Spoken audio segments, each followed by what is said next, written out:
a pivotal moment for me occurred in 1963. That was 50 years ago. I had my first professional job. I already had a bachelor's in industrial engineering and a master's in accounting and was on my way to getting a PhD in statistics. And I had a job at a place called the National Bureau of Standards in Washington. And I happened to share an office with a woman named Lola Deming. That was Dr. D's wife. And so she retired soon after I got there. But, I don't know whether it was because of me or what that she left.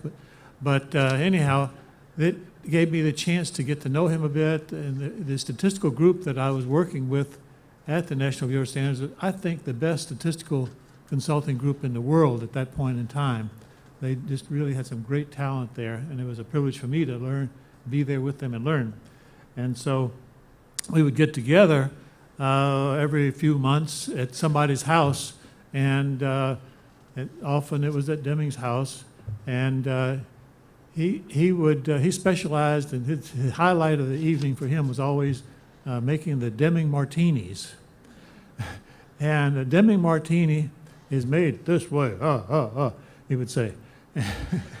And so he would get the bottle of vermouth, bottle of gin out of the freezer in the refrigerator. Had to be Gordon's gin, not anybody else's. And he'd take that and he would open it up. He would get out the glass and pour the gin into the glass, put maybe a cube in there, usually not, and then take the vermouth bottle and pass it over top. And then he'd go, Deming. So he'd give you one of those, and you go to the next person and do it. So that was one of the highlights.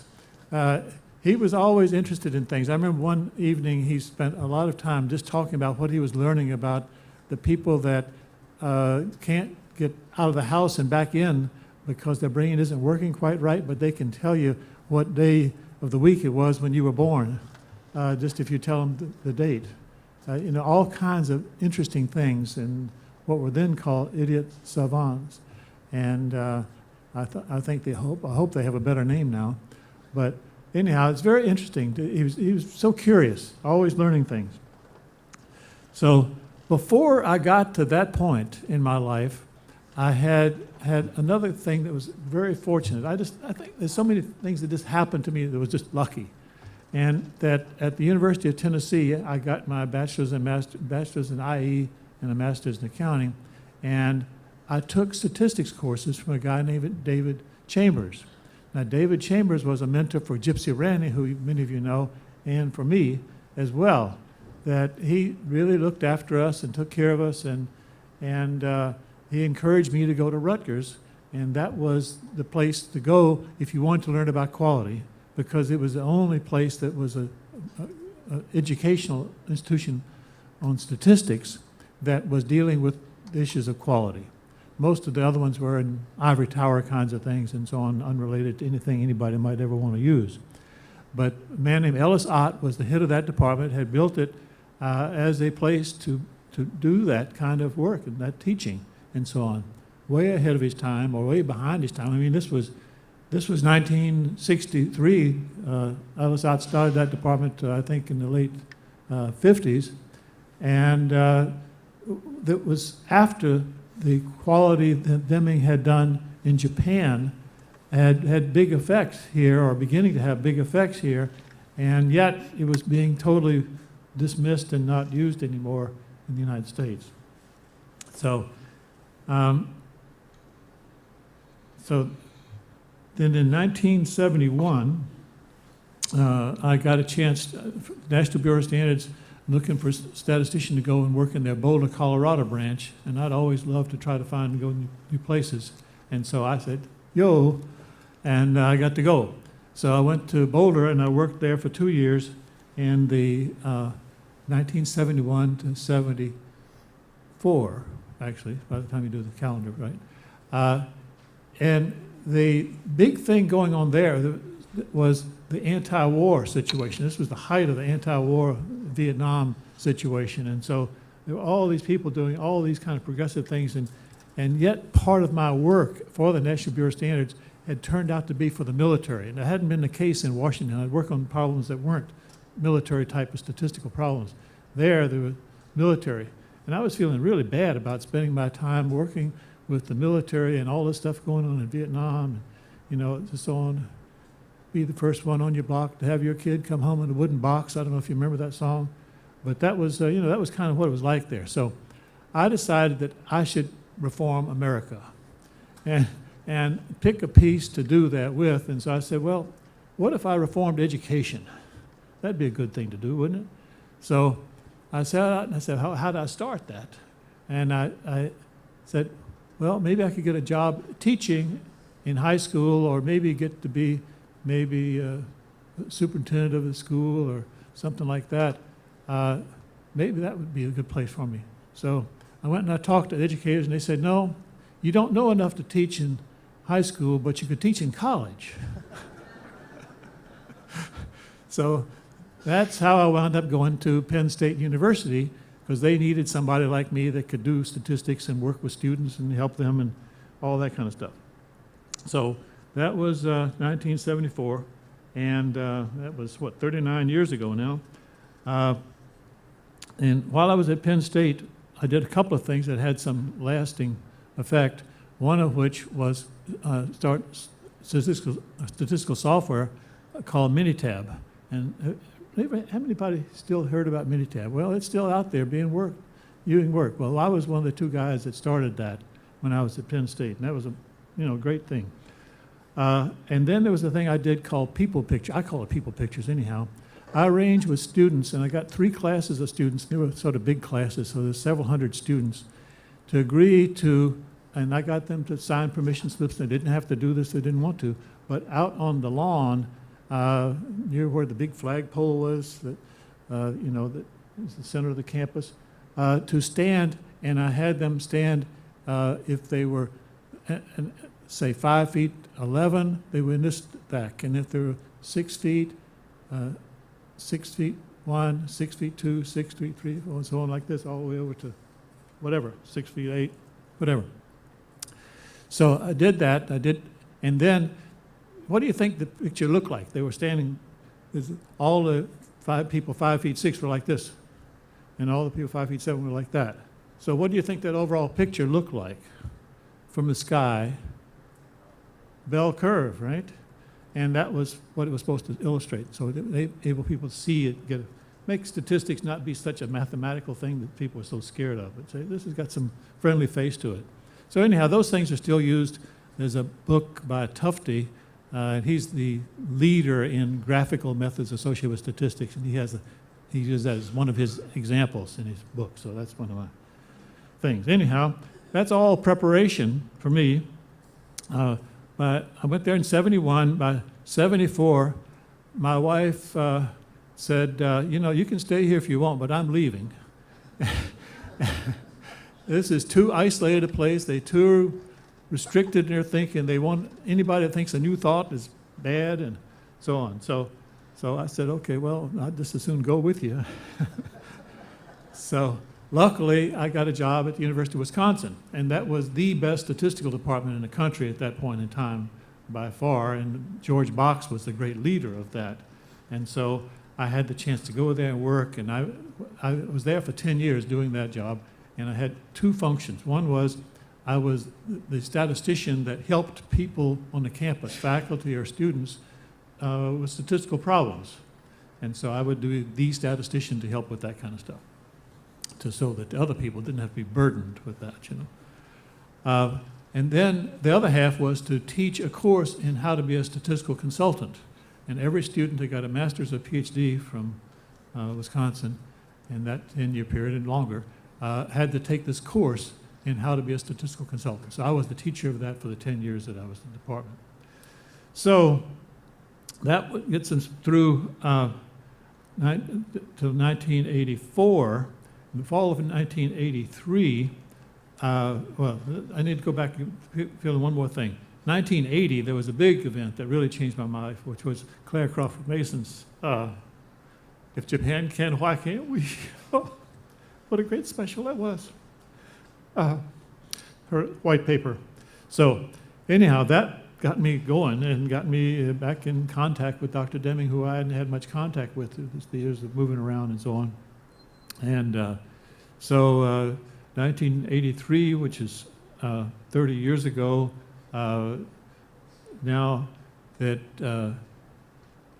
I had gone to a Deming 2-day seminar. That was before he got said that 2 days just isn't enough to teach anybody anything, so 4 days. And so I decided I was going to resign from the university. I was a tenured full professor. You know what? That's a pretty big deal to be that. And I resigned from that. And I started a company. And my wife and I did this company. And and I had worked for Hewlett-Packard for the summer before. And Hewlett-Packard was really into quality at that point because of their subsidiary, Yokogawa Hewlett-Packard, that had got the Deming Prize, and that they were saying, you know, we really need to start doing this stuff in the U.S. So they were trying to learn that, and so I was there. And why did they bring me in for the summer? Well, it's because they were hiring the students from the University of Wisconsin Department of Statistics, and they wanted me to be the guy that kind of taught them more and help them figure out which ones to hire and all this kind of stuff. So anyhow, that was a great experience. And they had hired me for a couple of years after that to come in 2 days a month, and continue with their quality improvement efforts. So at the start of this company, left the university, I started a company, and I had sold my rights to the portion of Minitab that I had had things to do with to the people that were involved with it, and it had been spun out of the university by that time, out of Penn State. Became the leading example of how you can build an economy by helping start new businesses around universities. That was the example still used by the state of Pennsylvania, I understand, for that. So that got a little seed money from that, and cut the cord and went to be a consultant in Deming approach to quality improvement. So, and I asked Deming if he wanted me to do something like this, and he wrote me a letter, which I have since lost, which said something in it, you have raised my spirits to heaven, you know. Oh. So, and Dr. Deming, if he couldn't, you know, you start a business, how do you get the leads that help you get started, get your first clients and stuff like that? Well, total fortuitous that Deming was so overwhelmed with people wanting him to help them that he told his secretary, Seal, just to tell him to call Brian Joyner. So I said, well, so, and one of those early clients, and it was a woman from Philadelphia, and there had been a round table formed to study Deming methods in Lewis. Had 10 companies in it in Philadelphia. Philadelphia Electric, by the way, was one of those companies. And it's interesting to hear about them. And another big company was, drawing a blank, sorry about that. Anyhow, there were a lot of smaller companies too. So I said to my wife, Laura, says, they want me to come in and they want me to do this whole thing and help this whole 10 companies, and then going to be an example to all of Philadelphia is going to get quality and all of that. She said, you're not ready. What? I could do it. Well, I didn't think I could really. But so I called them back up and I said, no, I can't do it. Just can't do it. So 5 months went by, and this one we called back, Mary Ann Gould was her name. She probably still is. She called again, and she says, I still want you. And Dr. Deming says, you're the one for me to get. And he can't do it. And so I went and talked to my wife again, and she said, okay, but you got to hire Peter Schultes if you're going to do it. I said, who in the hell is Peter Schultes? So anyhow, she had Peter come out to the house on a Saturday morning. This was in June of 84. And we hired him, you know, that morning. And he called in on Monday morning and said, I'm quitting where he was working, which was for the city of Madison. And so he became, you know, a major player in statistics and wrote a book called The Team Handbook. That's the best, one of the best-selling business books of all time, you know. 1.5 million copies sold for that book. And we couldn't get a publisher for it. So you know what we had to do when we couldn't get a publisher? Published it ourselves. If you want to make money off a book, you publish it yourself and sell a lot of them rather than, you know, giving it to a publisher that screws it up and doesn't sell that many and you don't get any money to speak of. Anyhow, that was great. And so we continued to get Deming referrals. We hired more people and organization grew.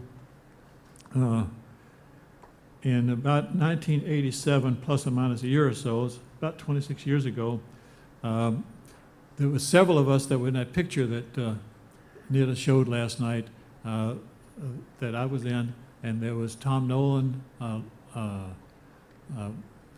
else from AP? Oh, Ron Mullen and Harold Haller, and I'm drawing a blank on the other name. Provost. Lloyd Provost? No, Lloyd wasn't in that. Maybe he was in the picture. Yeah, he was. But anyhow, we wound up starting a little organization that was informal, that we were the consultants that were in the Deming camp that were sharing, and we'd share ideas and lessons learned and whatever, how we were learning while we were consulting. So it was a wonderful thing to do because we learned so much from each other in those early years. And so we're 5 little organizations all together, and all of us trying to have as big an impact as we could. And that group started then and is still going. Now, the makeup of it has changed, but I think it's interesting how this evolved. That after we'd been doing this for 2 or 3 years, Dr. Noriaki Kano, who was head of the Deming Prize Committee in Japan, said he wanted to find out what was Deming doing in America. He knew kind of what he'd done in Japan, but what was he doing in America? And people were talking about Deming, and he said, what? All this kind of stuff. So he said he would like to come to one of our meetings and we could talk about this. So he came, we talked and said, here's what we know about it. And he said, oh, so interesting, you know, and stuff like that. So we developed this relationship. He had one of his leading protege is a guy named Yukihiro Ando, a wonderful guy. He had him come and work for 1.5 years with us at Joyner Associates. And we, you know, to teach him something? No, not really. We learned a whole lot from him, though. So this group that Kano and Yukihiro were part of, and me and Tom Nolan and Lloyd Provost was part of it too, as Harold Haller and so on, is still meeting. Now, original name was DUCO, Deming Users Group or something like that, and then we've had another name, and finally, we were meeting every other year in different countries. So one year it was in the U.S., and next year it was in Japan, then it was in the U.S. and in Japan, and then we got people from India, so then it became alternate somewhere foreign and the U.S., England and the U.S., India and the U.S., and so like that. So it's still been going. It's 25 years now that's been going. And there's like 20 people that get together and share ideas.